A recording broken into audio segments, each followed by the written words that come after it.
Bad news for Mnangagwa? Shocking claims spark heated debate across Zimbabwe.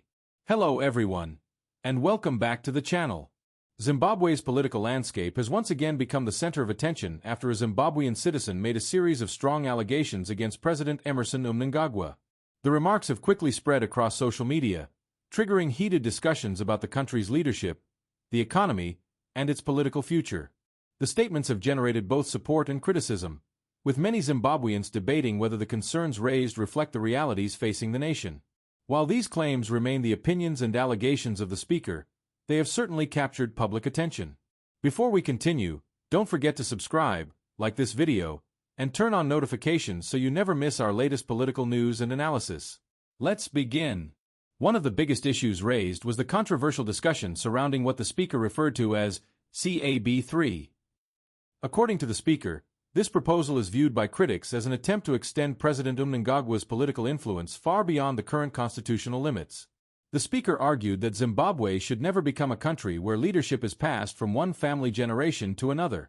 The speaker insisted that Zimbabwe belongs to all its citizens and that every leader should respect democratic principles. These comments have fueled renewed debate about constitutional reforms and the future of governance in the country. Another emotional part of the speech focused on the alleged poisoning of President Mnangagwa several years ago.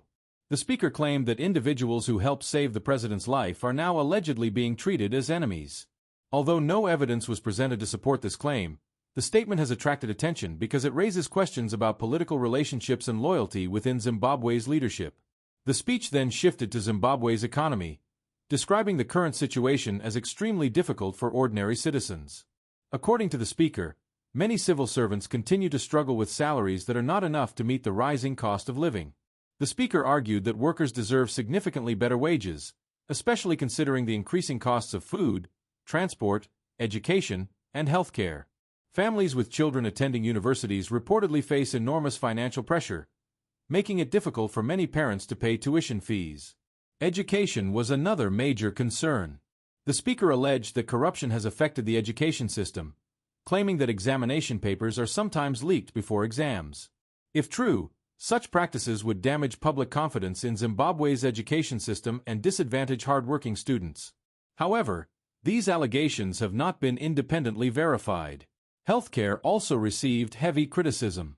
According to the speaker, many hospitals continue to experience shortages of medicine and essential equipment, forcing citizens to seek treatment elsewhere or struggle without proper medical care. Water shortages were also highlighted. The speaker claimed that some communities continue to rely on borehole water because clean municipal water is unavailable. Concerns were raised about water quality and the condition of aging infrastructure. Roads, electricity networks, and other public infrastructure were also described as being in poor condition. According to the speaker, these challenges reflect years of underinvestment and poor management. Another major allegation involved Zimbabwe's natural resources. The speaker claimed that foreign companies continue extracting valuable minerals while ordinary Zimbabweans receive little benefit. These comments reflect a long-standing political debate about resource ownership, mining contracts, and whether Zimbabwe is receiving fair value from its natural wealth. The speaker also criticized the government's economic policies, arguing that unemployment, inflation, and the high cost of living continue to affect millions of Zimbabweans. These concerns have frequently been raised by opposition politicians, economists, and civil society groups over recent years. Election credibility was another topic discussed during the speech. The speaker questioned previous election outcomes and argued that stronger democratic institutions are needed to increase public confidence. Election processes in Zimbabwe have remained a subject of political debate both domestically and internationally. Throughout the address, the speaker repeatedly argued that national leaders should be accountable to the people and should prioritize improving living standards rather than pursuing political interests.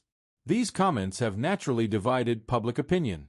Supporters of the government argue that significant progress has been made in infrastructure development, mining investment, agriculture, and economic recovery despite sanctions and other external challenges. On the other hand, critics believe much more needs to be done to improve healthcare, education, employment opportunities, and public services. Regardless of where people stand politically, it is clear that Zimbabwe continues to face important questions about governance, economic development, and national unity. As these discussions continue, Many citizens will be watching closely to see whether government officials respond to the concerns that have been raised and whether future policies address the challenges facing ordinary Zimbabweans. It is important to remember that many of the statements discussed in this video are allegations and opinions expressed by the speaker.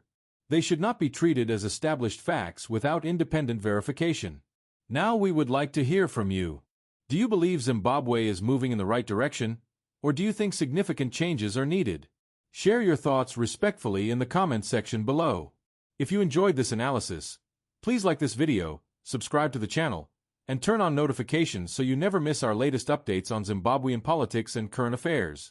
Thank you for watching, and we'll see you in the next video.